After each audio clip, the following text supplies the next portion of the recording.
Dulce, tanong ko, kung may isang bagay ka na gustong hiningin sa mga oras na to, ano yun?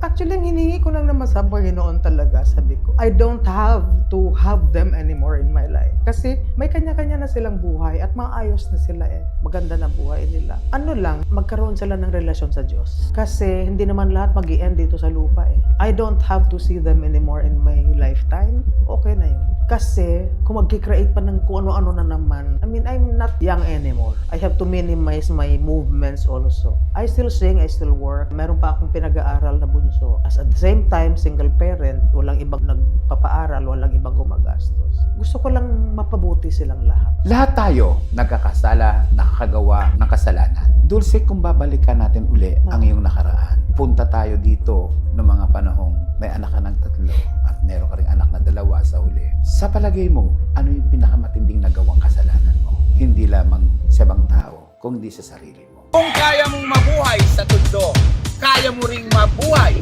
saan man sa mundo. Morley Alinio. Ito ang Tundo.